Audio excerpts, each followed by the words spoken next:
Hello guys. Welcome grade 11s. This is the assignment for you.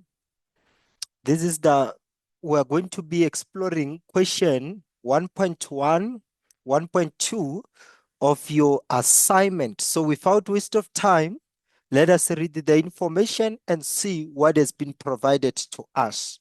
Reading of the information, it's always important. Question 1.1. They are saying in the diagram below, O is the center of a circle. Okay, so we are having O here, which is the center of a circle. Now, just because O is the center of a circle, I want you guys to spot what we call equality, because a line from the center of a circle to the circumference, it is called a radius. So the line OD is our radius, and we have got another radius, which is the line OB. This is still our radius. A line from the center of a circle to the circumference is a radius. So we have got a radius OB, and we've got another radius OA. We have got a radius OA. So also OA is a radius. So we see free equality. Radius are always equal. So you have a right to say OD equals to OB equals to OA. These are the equality. These are the equality. All radius are equal. So once they give you the center of a circle, you must identify your radius. You must spot your radius. You must know that the line from the center of a circle to the end of a circumference is a radius. So we have OA, which is equals to OB, which is equals to OD, because all are the radius.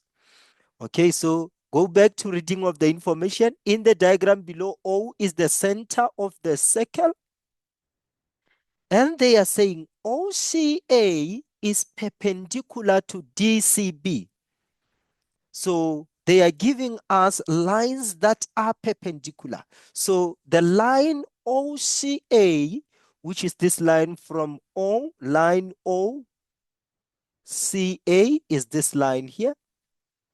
They are saying it is perpendicular to the line DCB. So the line DCB is this one, the line from D to B. And we know that the angle between perpendicular lines is 90 degrees. So when two lines that are perpendicular meet at their point of intersection, the angle there is 90 degrees. For example, if I say to you the line EF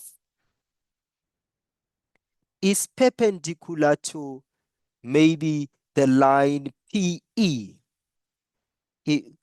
at their point of contact where they meet, the angle here is 90 degrees. So whenever two perpendicular lines meet, they form 90 degrees. So they said OCA is perpendicular to DCB, which makes the angle where they meet here 90 degrees. 90 degrees. All these angles actually along this point is 90 degrees. All these four angles, 90 degrees. Just because the lines are perpendicular.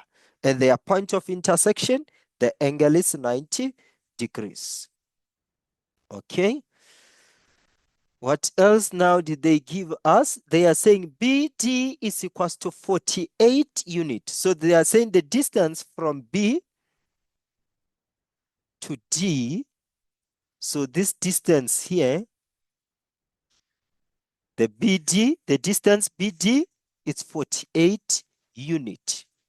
And what you have to identify is that the distance from B to D, actually, let me call this line segment. From B to D, it's what we call a chord. BD is a chord. That one also, you have to identify it. Why am I saying BD is a chord? Because it's a line segment from one end of a circumference to another end of a circumference. So a line from one end of a circumference to the end of the circumference, it's called a chord. So if I have a line like this one here, which is the line from P to Q, this line is going to be called a chord because it's from one end of a circumference to another end of a circumference. That line, it's a chord. So BD is a chord. And they are saying BD is equals to 48 units. So the distance or the length of our chord BD, it's 48 units. Okay? Okay, now they're saying OC, it's 7 units. OC, so the distance from O to C, they are saying it's 7 unit. OC, it's 7 unit. Now they are saying calculate with reasons the length of CA. So they are looking for this portion here, this small portion here, CA. They are looking for the length of CA. So how are we going to approach this problem? Don't worry. We need to identify the given information and see how can we work with the information which has been given. We are told that the distance from B to D, it's 48, which is the distance of a chord. Now I'm going to divide this 48 by 2 and claim that the distance of DC, the distance from D to C is 24, and the distance from C to B also is 24. Why? I'm using theorem number 1. The theorem that says a line drawn from the center of a circle perpendicular to chord bisect the chord. So you have to watch carefully for this theorem. If you have got a line which is drawn from the center of a circle and that line goes to the chord, in this case, we do have that line. It is called the line OC. Look carefully. O is the center. So I see that the line OC, it's coming from the center of a circle.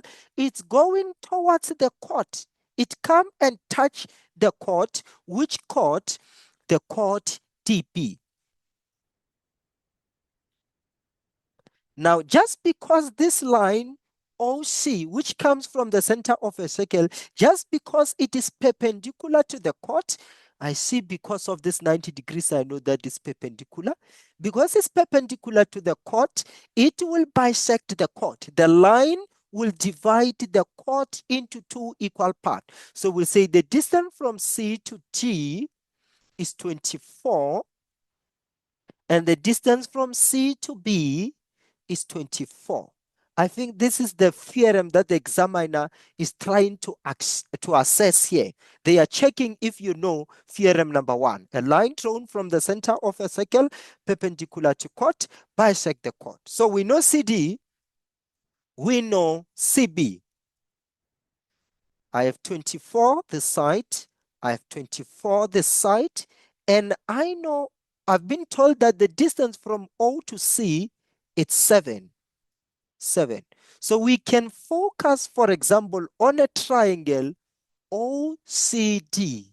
OCD. Let's focus on this triangle OCD.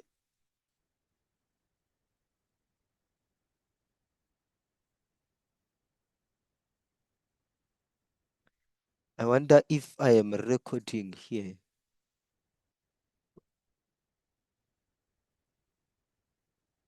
Because I might be talking. Oh, yeah, I'm recording. I am recording. I was afraid just in case I'm not recording my work. Okay.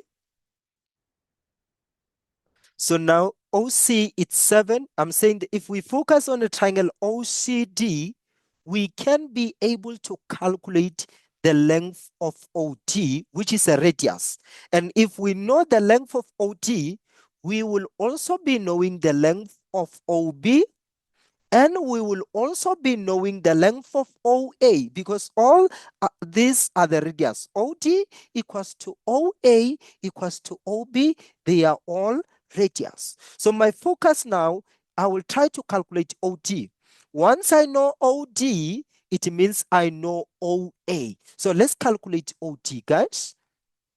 In my calculation of OD, I will say, okay, DGCD is equals to 24.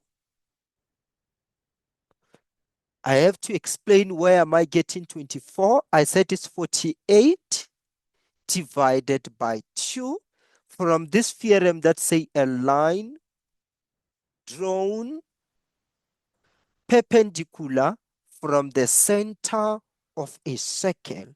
From the center of a circle to the chord. The line which is drawn perpendicular will divide the chord equally. So I know CD is 24. OC has been given. I have to find OD. I'm going to use the theorem of Pythagoras because the triangle OCD is a right angle triangle. So I'm going to use the theorem of Pythagoras there. I'm going to call the side OD hypotenuse, because it's the side which is opposite to 90 degrees, and it is also the longest side on a triangle. The longest side on a triangle is hypotenuse. So I'm going to say hypotenuse squared is equals to opposite squared plus adjacent squared. Okay, so hypotenuse, in this case, my OD, it's what I'm looking for, OD squared equals to my opposite. I can refer to it as maybe OC. I can say OC squared plus I can say my adjacent is CD, so CD squared. Don't forget to write a reasons. Theorem of Pythagoras. Write it in full. Okay, so OD squared equals to, what is my OC? 7. So I'll say 7 squared plus, what is my CD? 24. 24 squared. So OD squared is equals to 7 squared, it's 49, plus 24 squared. Unfortunately, I don't have a calculator here, but I know that 24 squared is 24 times 24, which is 24 times 20 plus 4. I wish I was having a calculator. I'm not good in calculating without calculator. So what is 24 times 20? Okay, 24 times 20 is the same as 20 times 20 plus 4. I think this is 400. This one, it's 80. 480.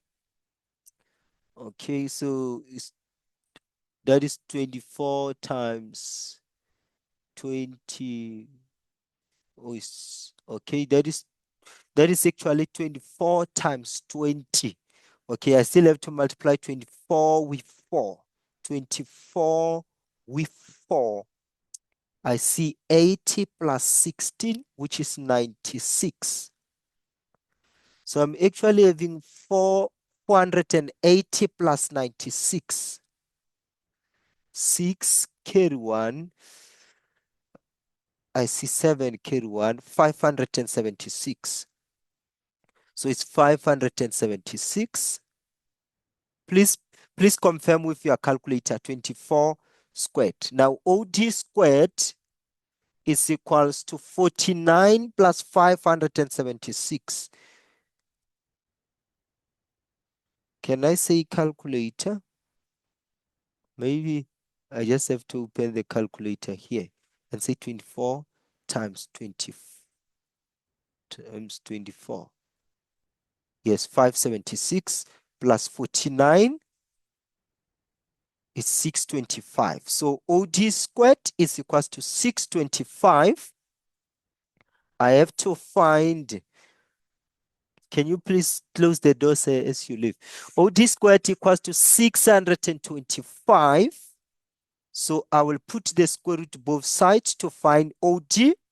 This time around, I know that the distance can never be negative. So I will just say the square root of 625. What is the square root of 625? 625 square root. I don't even see the square root. I normally don't use this. Where is the, oh, it's this one. Square root of 625 is 25. It's 25.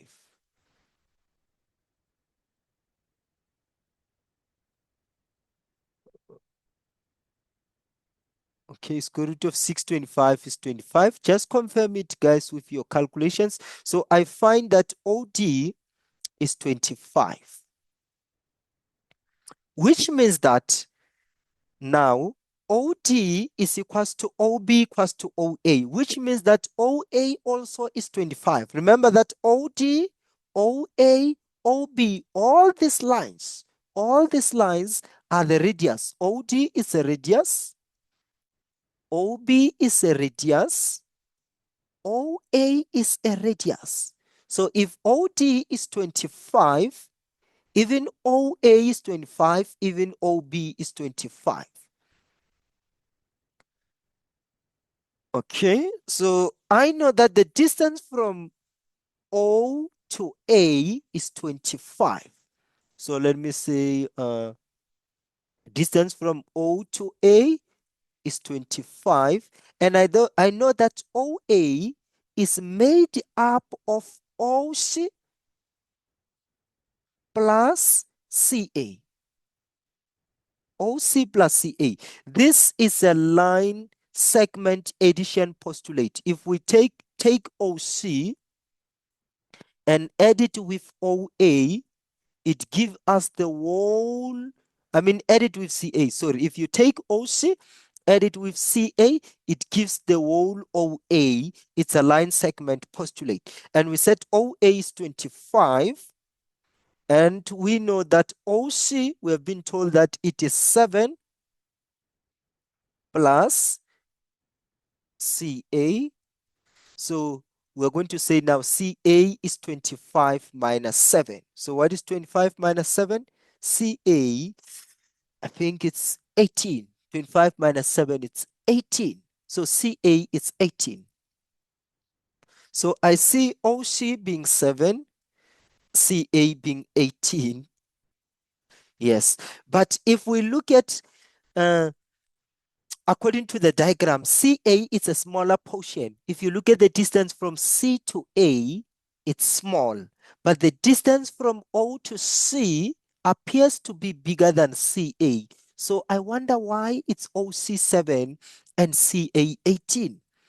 Maybe this is the reason why I will go back and check my accuracy of the calculations now. This time around, I'm going to do it faster and check where I might have went wrong. So CD, this one I said is 24. OC, I've been told that is 7. I'm going to try to find OD. So OD squared, theorem equals to 24 squared plus 7 squared. I'm trying to check where I went wrong. Maybe with my calculations. Okay, let me calculate it here. So I will say, what is 24 times 24, which is 24 squared? 576, and 7 squared I know is 49. 7 times 7, 49. So 576 plus 49. 576 plus 49. 576 plus 49. OD squared equals to, and what is 576 plus 49?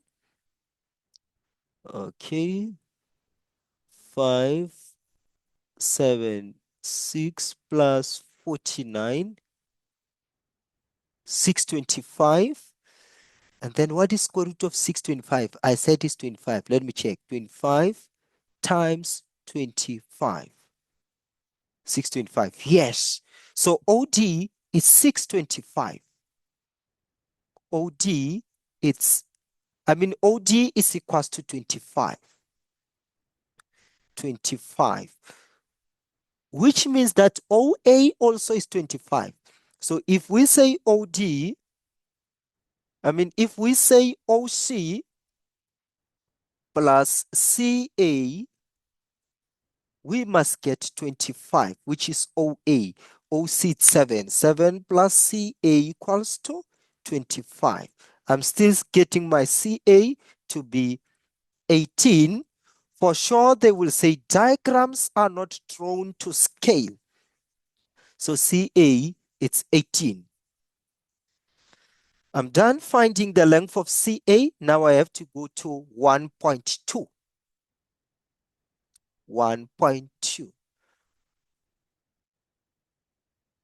I stopped by sharing by mistake. I just have to continue sharing. Yes. Let me pick a pen.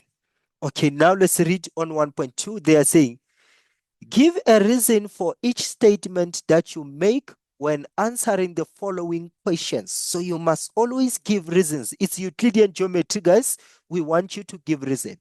So they are saying angle A equals to T1 according to the information. So this angle A here is equals to T1. These angles are equal. And we know that angle B1 is 30. So we know the value of angle B1, it is 30. So this angle here they are saying is 30, guys. B1 is 30. What else? Then they are saying F2 is a 90. So this angle here, it's a 90. Okay, B1 is 30, F2 is 90. Now the first question say, name 3 angles which are equals to 60. So we have to find 3 angles which are equals to 60. So let's check those 3 angles which are equals to 60. So we know that F2 is 90, which means F3 also is going to be 90. I want us to focus on this small triangle, guys, here. Maybe I should increase. Yes, let me do this. Yeah, I'm trying to increase the diagram so that you'll be able to follow. So if F2 is 90, if this angle this side is 90, it means this one also is 90 because of angles on a straight line. So angles on a straight line, they add up to 180. And we are told that the angle B1 is 30, which makes the angle A here to be 60. How so? Because I will say A plus B1, which is 30, plus F3, which is 90. These angles are measured in degrees. Most of the time I will forget to write degrees. Just bear with me. Okay, now I will say the angle A is equals to 180 minus 90 minus 30. So the angle A, it's 60 degrees. So now they said you must always write reasons. So why it's A plus 30 plus 90, 180? This is the sum of angles in a triangle. If you add all angles inside a triangle, they must give you 180 degrees. So we have got these 3 angles inside a triangle ABF. So we are saying if you add this angle and you add this angle 30 here and you add this angle here, when you add all these 3 angles, they must give you 180 degrees. Sum of angles in a triangle. So we notice that angle A is 60. Angle A is 60.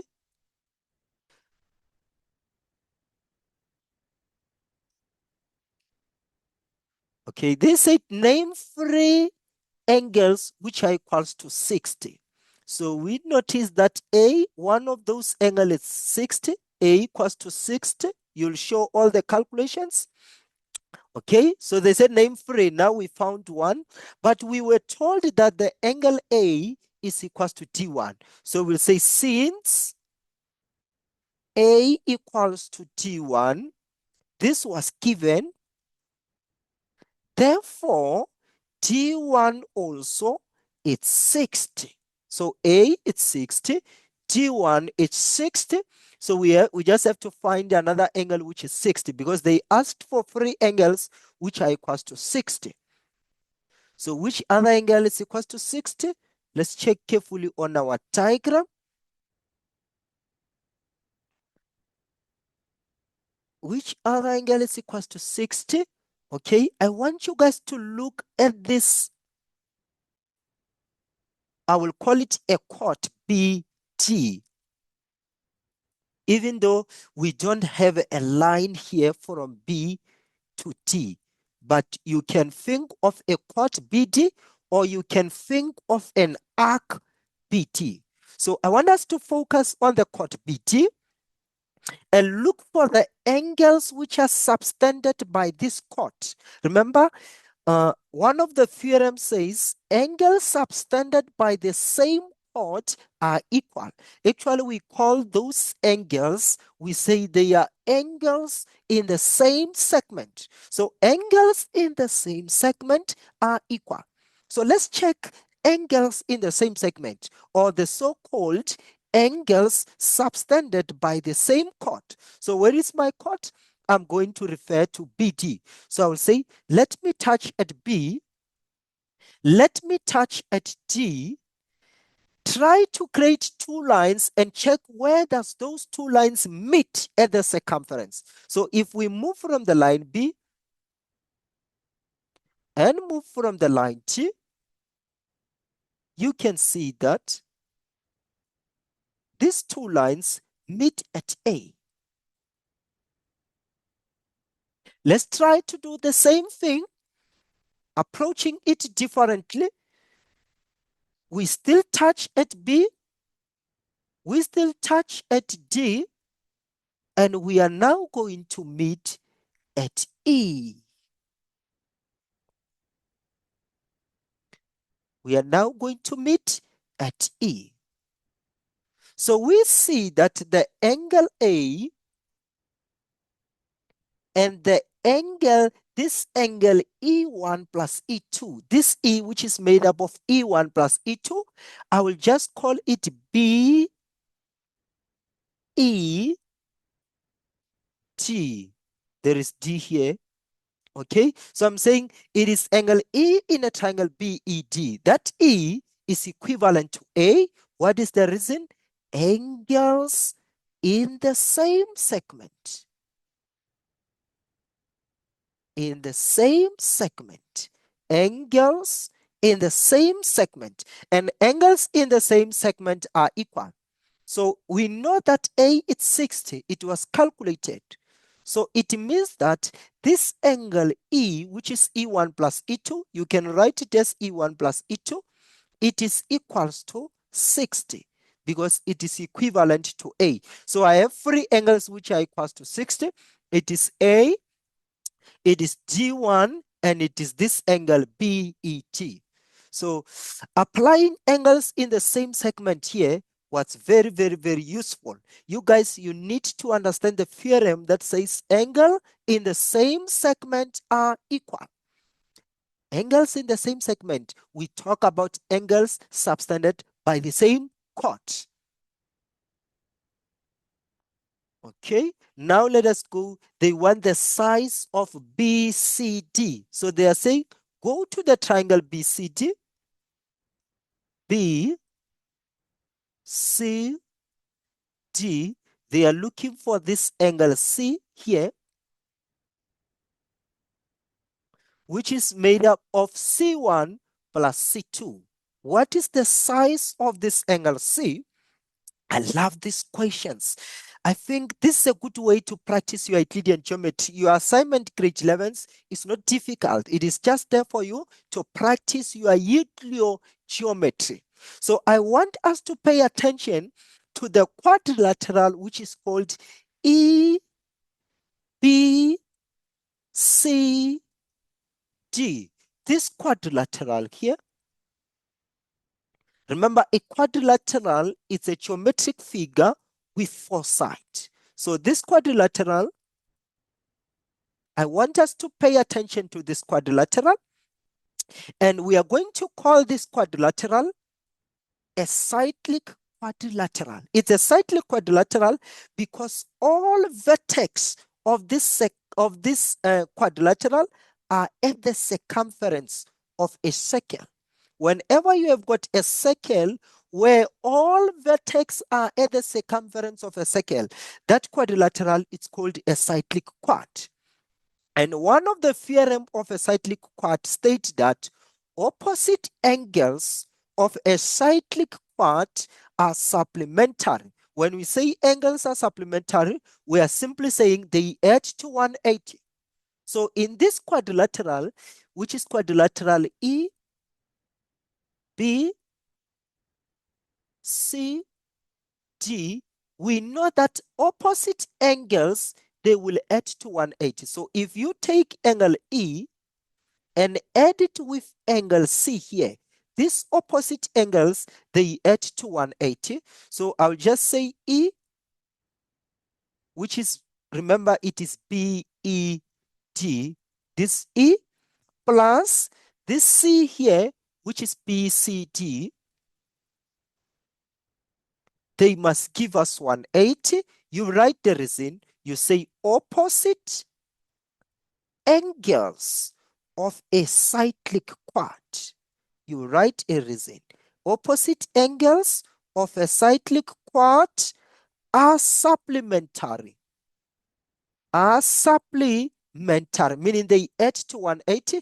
Remember, we found this angle BED being 60. So we're going to say 60 plus BCD, the angle C on a triangle BCD. And this angle C is going to, surely is going to be 120, which is 180 minus the 60. You take 60 to the right hand side. So 180 minus 60, it's 120. So the angle BCD, this angle, it is 120 degrees. Okay. Now they say prove that AD is parallel to BC. This is a very good question. Prove that AD is parallel to BC. Let's identify those lines. AD and BC. So they say we must prove that these lines are parallel. Okay. I know this one, it is 60. I'm strategizing here. I'm thinking on how I'm approaching the problem. Okay, I know T1. The same proof that AD is parallel to BC. I found this 60. This was 60. This is 60. E1 plus E2 is 60. Or C1, C2, I said it's 120. Okay, it's going to be easy now. It's going to be easy. Remember, okay, I'll just draw this line here with a blue color and call this line a transversal. If indeed AD is parallel to BC, this line is going to be a transversal. A transversal is a line that touches two parallel lines. So I'm thinking CD is my transversal. So AD is parallel to BC. Actually, I'm still proving that. So I'm required to prove that AD is parallel to BC. Now I will say AD is going to be parallel to BC if the angle C1 plus C2 here and the angle T1 plus the C1 plus C2 together with the angle T1, if they give me 180, this AD is going to be parallel to BC because those angles will be so-called co-interior angles. Will be so-called co-interior angles. Co-interior angles add to 180 degrees. So if we have got, let me explain this idea here.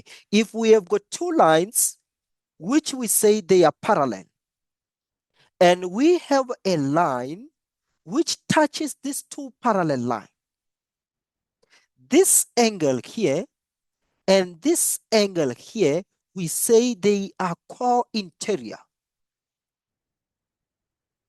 So you can identify them by the C shape or by the U shape. And this co-interior, they are always between parallel lines. You can see that these two angles are between parallel lines and on the same side of a transversal. So these co-interior angles always add to 180 degrees. Always add to 180 degrees. Now, if I have two lines like this, okay, if I have two lines like this and a line here, and I notice that the angle here is 60 and the angle here is 120.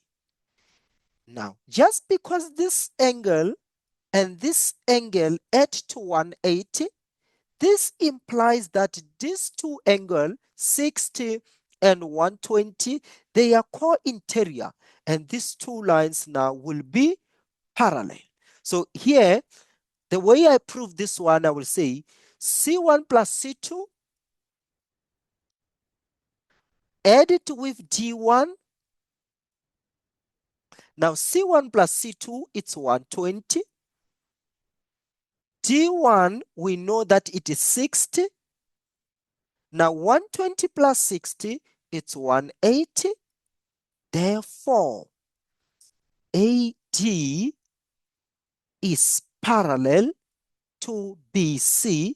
My reasoning is that I'm talking about, I will say converse. I say co-interior angles are supplementary.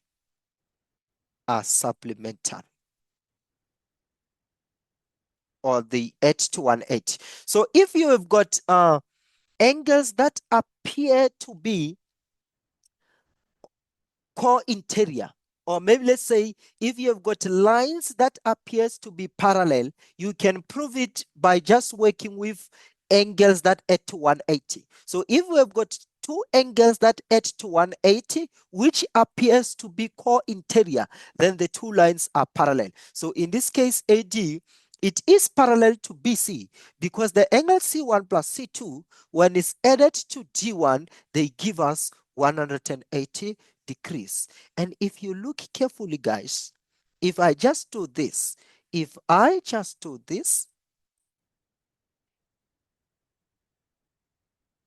this is a C shape. So if this angle plus this angle add to 180, then this line is parallel to this line.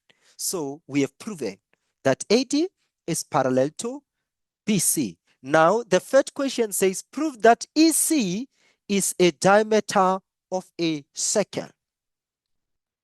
Prove that EC is a diameter of a circle. This is another interesting, good question. So if EC is a diameter, they are saying I must prove that this is a diameter. Okay, what you guys need to recall here or to remember is the theorem of a diameter, or the theorem of the so-called angle in the semicircle. If I draw a circle and I tell you that we have got O, which is the center of a circle, and I've got a line from one end of a circumference passing through the center, going to another end of a circumference.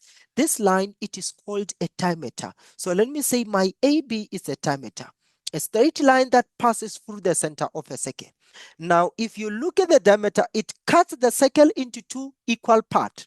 So we say that it cuts the circle, sorry guys, a diameter cuts the circle into two equal parts. So we say this side, this portion this side, it's a semicircle.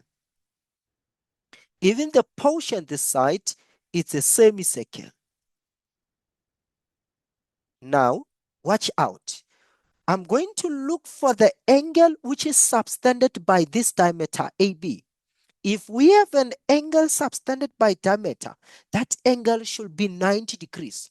So I'm going to draw a line from A, touch at the circumference, draw a line from B, meet at that same point on the circumference, and claim that this angle here is 90 degrees because this angle, it is subtended by the diameter. So the angle subtended by diameter, it's always 90 degrees. So let's go to the question of 1.2.4. They are saying I must prove that AC is a diameter. So I will look for the angle subtended by this EC. Which angle is subtended by EC? Draw a line from E and another line from C. Those two lines must meet at the circumference. Okay? Now I will say for EC to be a diameter, this angle here must be 90 degrees. I think it's B2. So B2 must be 90 degrees. So the question is simply, it can be, the question can be simplified by saying, prove that B2 is 90 degrees. Because if B2 is 90, then EC is a diameter. Because we will be seeing that the angle subtended by EC is 90 degrees and the angle subtended by the diameter is 90 degrees. So I just have to prove that B2 is 90. Can I say B2 is 90? Let's, okay. Remember guys that we have proven that AD is parallel to BC. Now, just because we have proven that the line AD is parallel to the line BC, I see here on this diagram, I see a C shape. I see a C shape. Remember, this guy is parallel to this guy. So it means that this angle B2 and this angle F2 are the co-interior angles. So I will say B2 plus F2 is equals to 180. What is the reason? Co-interior angles. Co-interior angles. Now you need to specify lines that are parallel. AD is parallel to BC. So now we know that F2 is 90. So I'm going to substitute my F2 with 90. B2 plus 90 equals to 180. Therefore, B2, if we take 90 to the right-hand side, it's going to be 180 minus 90. Therefore, B2 is 90.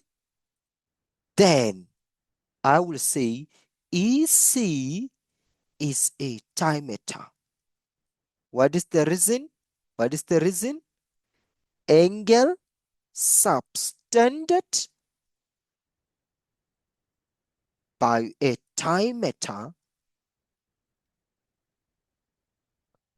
is 90 degrees. Angle in the semicircle. The converse of the angle in the semicircle. So we have proven that EC is a diameter because this angle which is subtended by EC, remember the angle subtended by diameter must be 90 degrees. So the angle subtended by EC is 90 degrees, which means that EC is a diameter. So I'm done with this question 1 of Euclidean geometry. What I love about your question, this assignment, it contains simple questions, but very, very important. This is a good way of examining. I love this examiner here. So now I have to go to look at question 2. Can I close? The question is, what is it that I'm closing? Okay, I'm closing here. Then I have to go here. I have to look at question 2.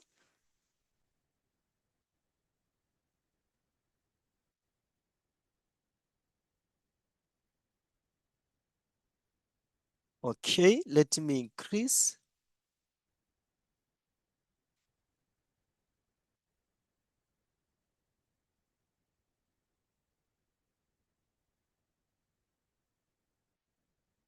Okay, let's read. In the diagram, the circle with center O is given. So this is O is the center. Tangents AB and AC are drawn. So we have the line from A to B. They are saying this line is tangent.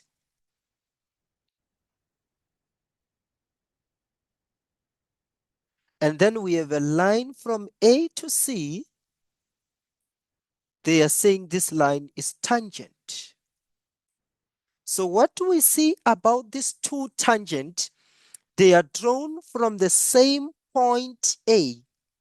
So I have got a straight line AC, which is tangent.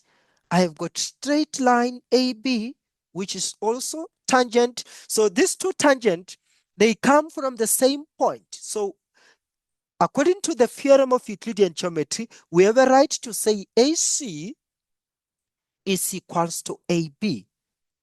What is the reason? Tangent drawn from the same point. Tangent drawn from same point. Tangent drawn from the same point are equal. So if you have got two tangent line that come from one point, in this case, AC, AB, they are coming from the point A. So those two tangents are equal. Tangent drawn from the same point are equal. Okay. So I think we have to go straight to the question and see what the question wants here.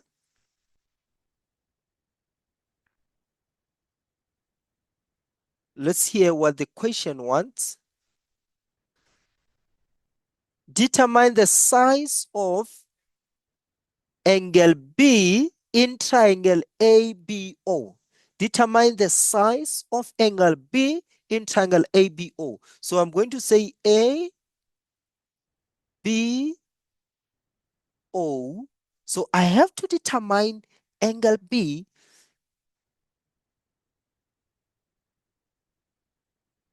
This is a very good question.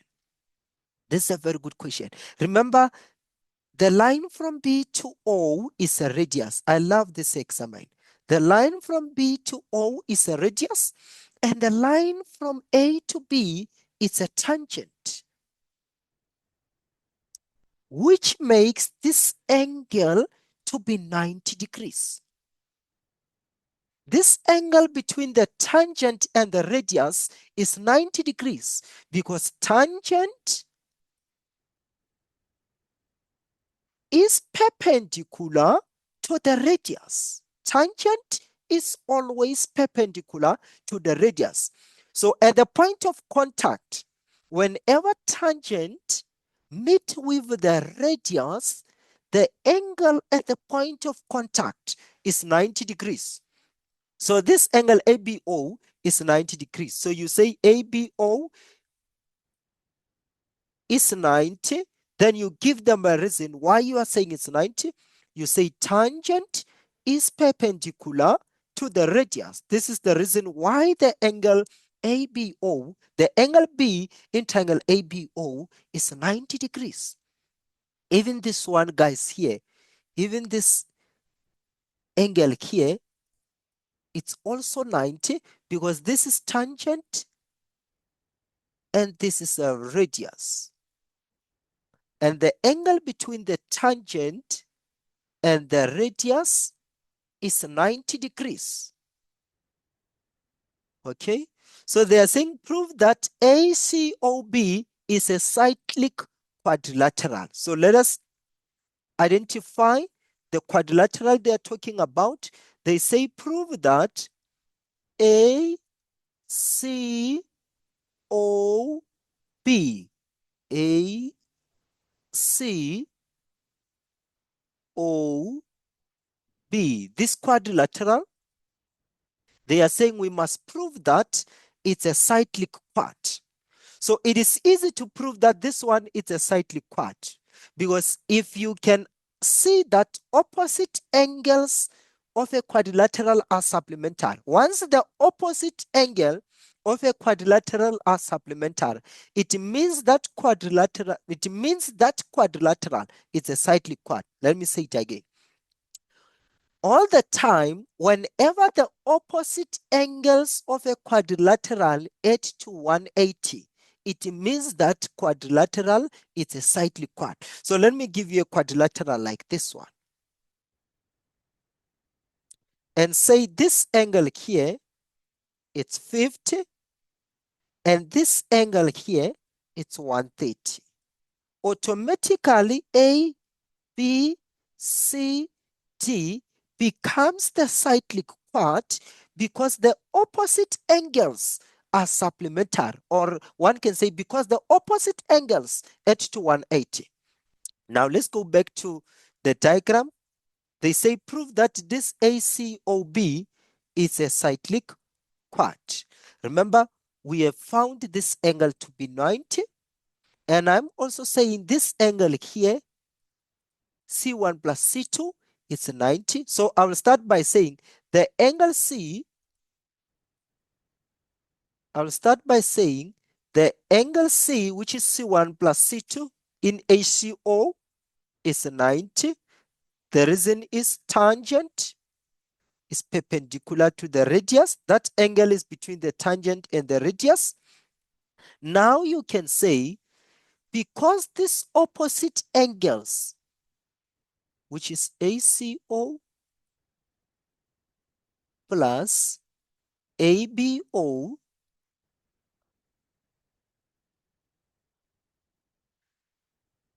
is 180, because this opposite angles, it's 180. How? Because we know that ACO is 90, C is 90, B also is 90. So these angles give us 180. You say, therefore, ACOB is a cyclic quad. What is the reason? Opposite angles are supplementary. Whenever you see opposite angles adding to 180, in this case, we're at 90 plus 90. You can even write the word converse. You can say converse. Opposite angles are supplementary. So because the opposite angles are supplementary, because the opposite angles add to 180, ACOB is a cyclic quad.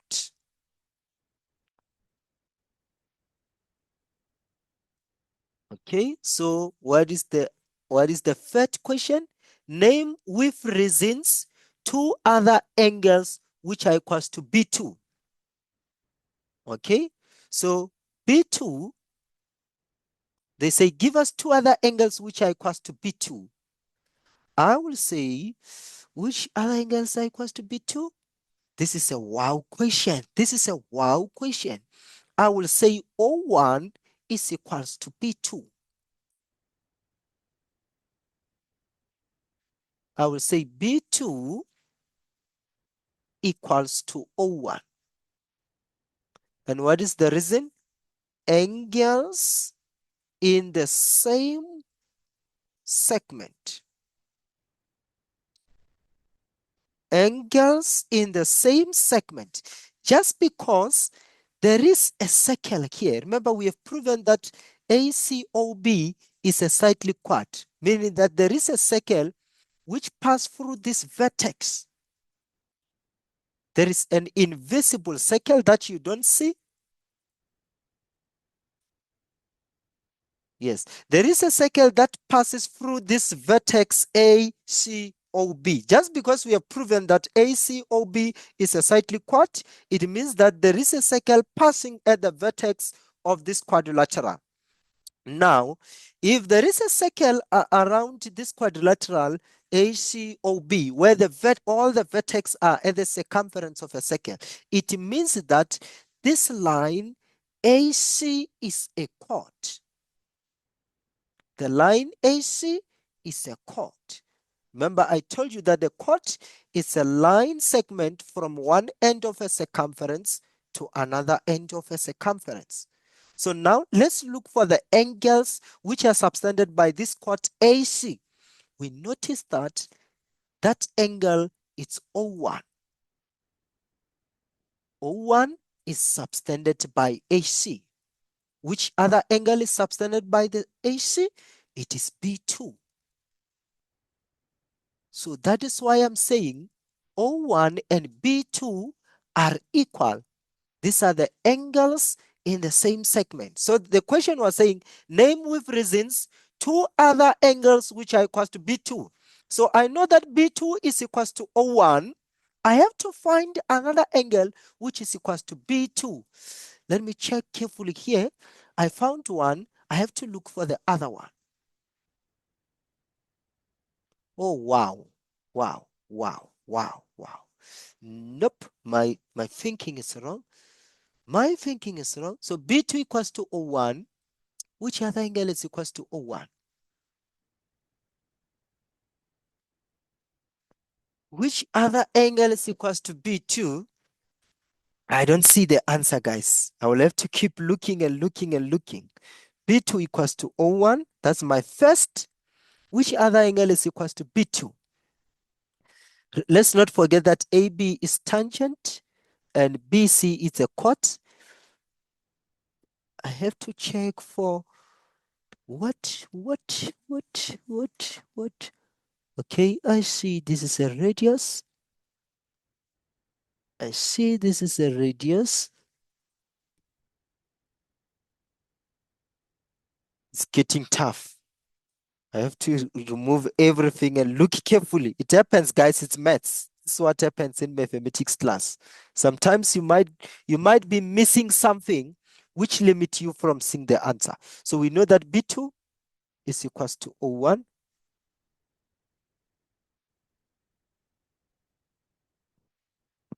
Okay. And we have proven that ACOB is a cyclic quad. I need to keep this circle with me. I need to keep the invisible circle.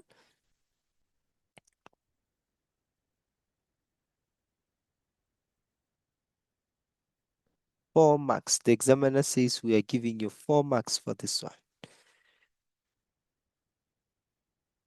In the diagram, the circle says tangent AB and AC are true. Name with reason two other angles which are equals to B2. I found one. B2 equals to O1. I'm looking, guys, and I don't see any other angle which is equals to B2.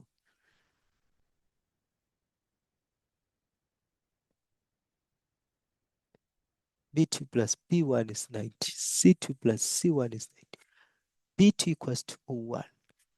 I can't even apply. My focus is on this big circle actually. Or maybe, in Euclidean geometry, if you are answering problem of number 3, the information of number 2, we are on question number 3, the answer of number 2 can help us in solving problem 3. So we just have to look back and say, we have proven that the shape is a cyclic quad. So we notice that B2 equals to O1. What else can we use? Wow. I wonder which other angle is equals to B2. I wonder which other angle is equals to, woo, it's C2, it's C2. B2 equals to C2. B2 equals to C2. Why am I saying this? Wow, I did not see this one, but now I'm happy because we see another angle which is equals to B2, which is C2. How did I find it? Let's focus on this one. We said AB is tangent, and we also said AC is tangent. And I said this AC and AB are equal because these are the tangent drawn from the same point. This is tangent, and both this tangent comes from A. It means these two tangents are equal. Now we have got this line here, BC. So I want us to focus on a triangle ABC. So because this side is equals to this side, so the triangle ABC is the isosceles triangle. Now, isosceles triangle has got two sides that are equal and also two angles that are equal. It's very important. You have to find those two angles that are equal. We normally call the side BC a base side. If I remember very well, we call it a base side. So angles that are seated here on a base side, which is C2 and B2, those angles are equal. One can say B2 is opposite to the side AC. C2 is opposite to the side AB. So these two angles, B2 and C2, are equal because the angles are opposite to two sides that are equal. Whenever you have got two angles which are opposite to two sides that are equal, those two angles are also equal. Let me show you here. Let me draw a triangle here and say this side equals to this side. So obviously, this triangle is isosceles because it has got two sides that are equal. Now the angles which are opposite to these two equal sides are also equal. Which angle? This angle here and this angle here. Remember I said this is a base side. So these two angles which are seated on this base side are also equal. So B2 equals to C2. What is the reason? I will say this comes from AB being equals to AC, which is tangent from same point.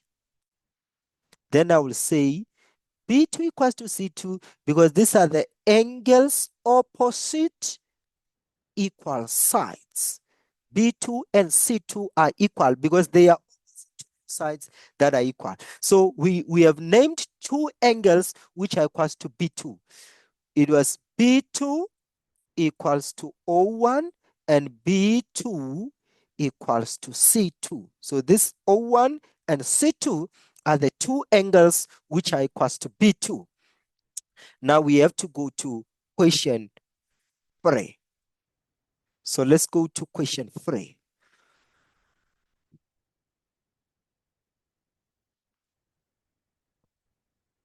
Let's go to question 3. So on question 3, they are saying in the diagram, the triangle PQR, triangle PQR, this triangle here,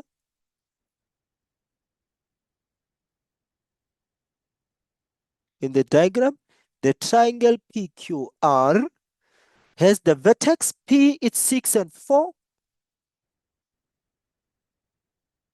Q, it's minus 2 and 2. R, it's 6 and minus 2.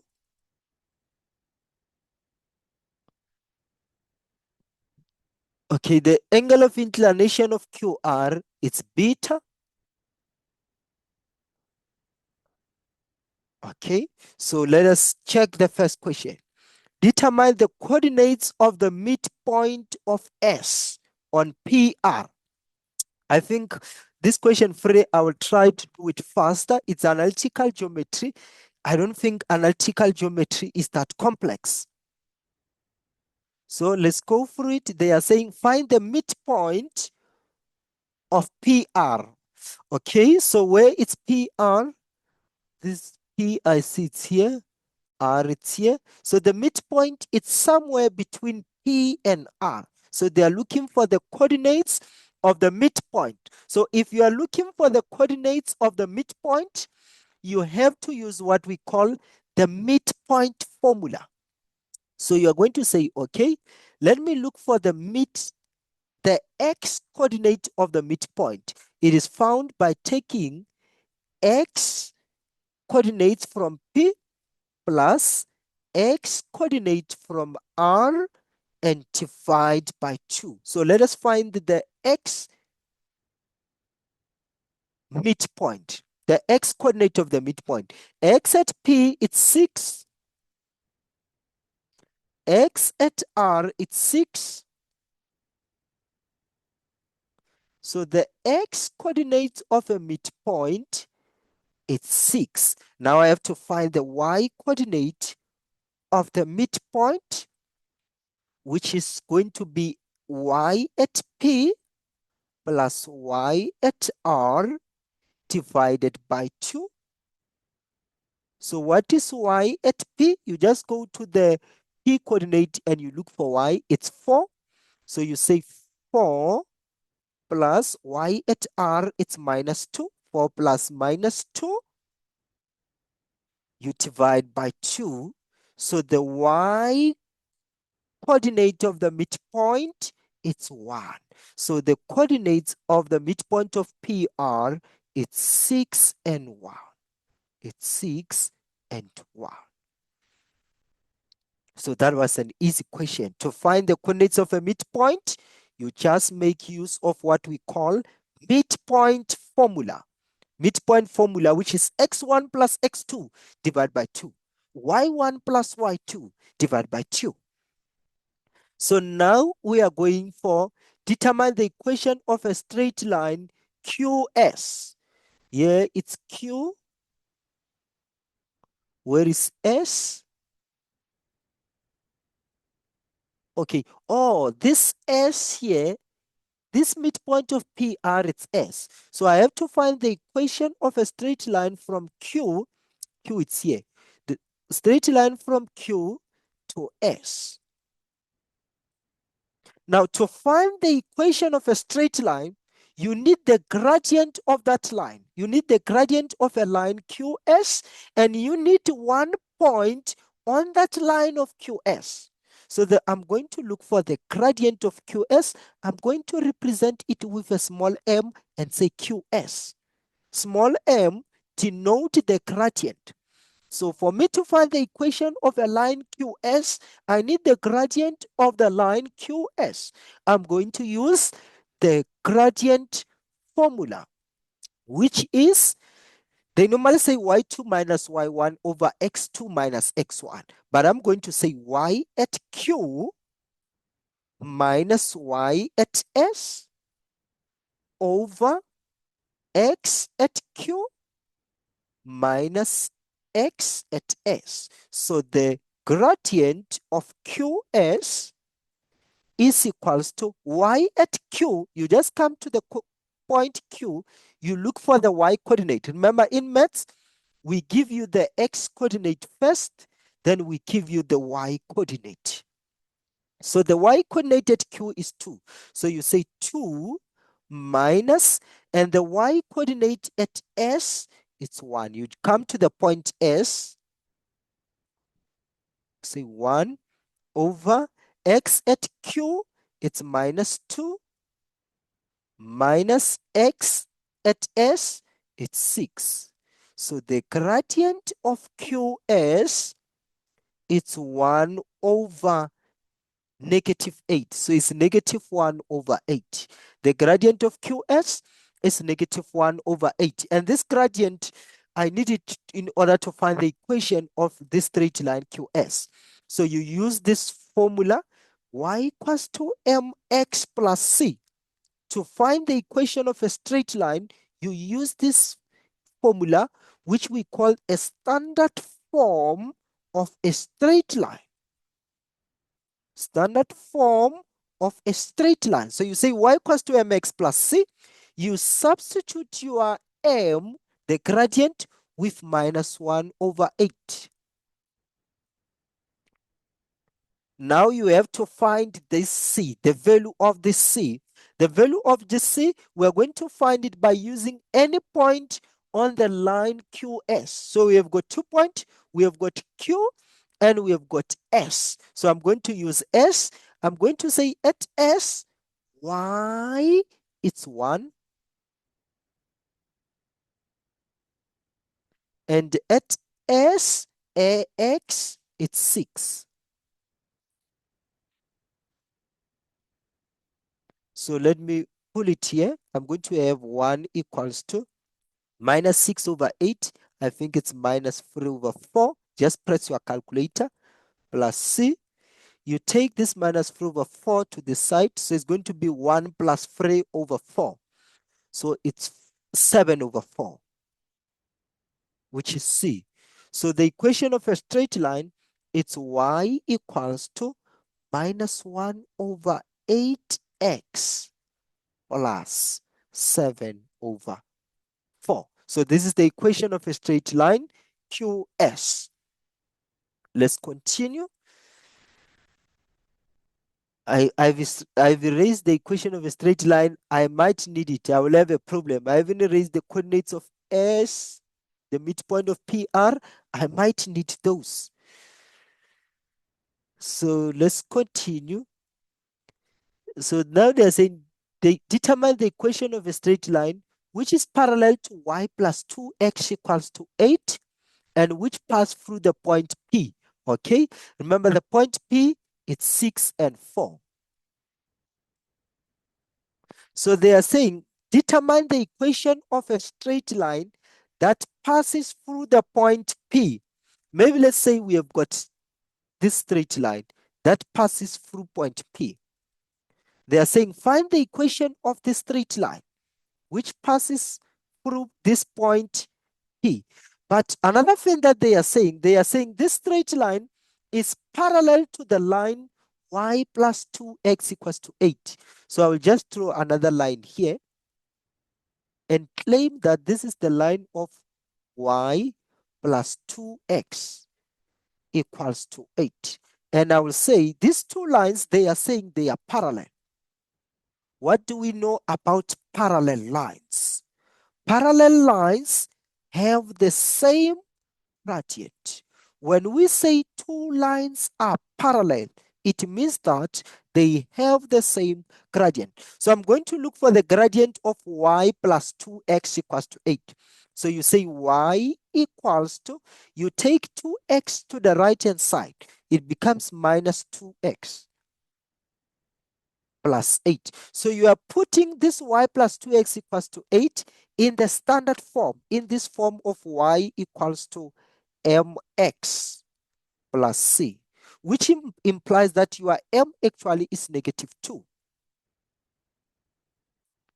So this line that passed through the point P will have the gradient of negative 2 because the two lines have the same gradient since they are parallel. Now it's easy to find the equation of this straight line that passed through the point P. You just say y equals to mx plus c. You know the gradient of the line is negative 2.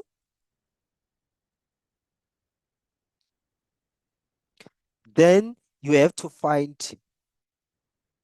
this c. How do we find c? You use any point on the line, and we are told that the line passed through the point P. And if you go to P, x it's 6, y it's 4. So you substitute this y with 4. You substitute your x with 6. So 4 equals to negative 12 plus c. C equals to 16. So what is the equation of our line? Y equals to negative 2x plus 16. That was 3.1.3. Now let's go to 3.1.4. Determine the size of beta. So they are looking for this angle here. Okay, how do I find this angle? Oh, you just say tan theta equals to m. This one, 3.1.4, you say tan theta equals to m. M, we are referring to the gradient of QR. You use the gradient of QR because the angle beta, it is formed by this straight line and the x-axis. So the angle measured positively from the x-axis to the straight line can be found by using the formula tan theta equals to m. So tan theta, so it means that we must know m. This m represents the gradient. We must know the gradient of a line QR. Okay, so let's check what is the gradient of a line QR. I will say y at q minus y at r over x at q minus x at r. So what is y at q? 2. What is y at r? Minus 2. What is x at q? Minus 2. X at r? 6. So we are having 4 over negative 8, which is negative half. So tan theta equals to negative 1 over 2. And then you can say, let me bring it here. You can say tan beta equals to negative 1 over 2. Tan beta equals to negative 1 over 2. Then you are going to use, you're going to look for the reference angle. Here you use some ideas of trigonometry. Let me erase here so that I can explain it. So we are going to say, we have this one, tan beta equals to negative 1 over 2. So you first say, let me find the reference angle. You want to know the value of beta, but you first say, let me find the reference angle. So you're going to do second function of tan. You say tan. When you are when you are looking for the reference angle, just pick the value 1 over 2. Don't use this sign here. Don't involve negative sign. So you say second function of tan into 1 over 2.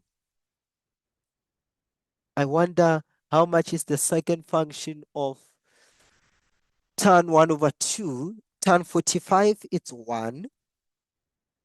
So what is it that will give me 1 over 2? I wonder which angle will give me 1 over 2. Let me check my calculator if it's smart. I don't seem to be having, this is a standard calculator. I wish if I'm having scientific, can I do something to check? Oh, scientific. Okay, so tan of a certain angle will give me 1 over 2. I don't see the trig ratio tan. I want trigonometry or second function. I want this guy into 1 divided by 2 or 0, 0.5. I want second function of 0, 0.5. Or maybe I think I'm winning. Let me clear and say 0, 0.5, which is 1 over 2, guys. 0, 0.5, and say second function of tan, or is 26.57. I will round it to 2 decimal place. So the angle is 26.57. So the reference angle is 26.57. 7. So what you do now, you say, okay, you go to the what we call a CAS diagram. You say all student takes coffee, my first, my second, my third, my fourth, between 0 and 90, 90 and 180, 180 and 270, 270 and 360. Because we had tan beta equals to -1/2. Because of this negative, you now ask yourself, in which quadrant is tan negative? It is negative in the second and in the fourth. So beta can be in the it can be an angle in the second or maybe angle in the fourth. That's where tan is negative. So we are going to say this 180, we subtract the reference angle so that we fall in the second quadrant. So you're going to say 180 minus 26,57. And 180 minus 26,57 will be my angle beta. Will be my angle beta. Yes, so you just say 180 minus 26,57. You find your angle beta. Okay, done with question 3. So I did question 1, question 2, question 3. I'm going to stop the meeting. What you guys are going to do, if you want question 4 and question 5, you look for another video on my YouTube channel. Surely it should be there. I will make separate videos. Then you just have to check for it. And please do these questions with understanding, practice, and try to understand the questions. Thank you. And then communicate with me. Tell me, what is it that is not making sense so that I can engage with you? I can help you in passing your maths grade 11, guys. Please, let's engage. Let's participate. Text me. Okay, share the video as well, and I will appreciate. See you next time.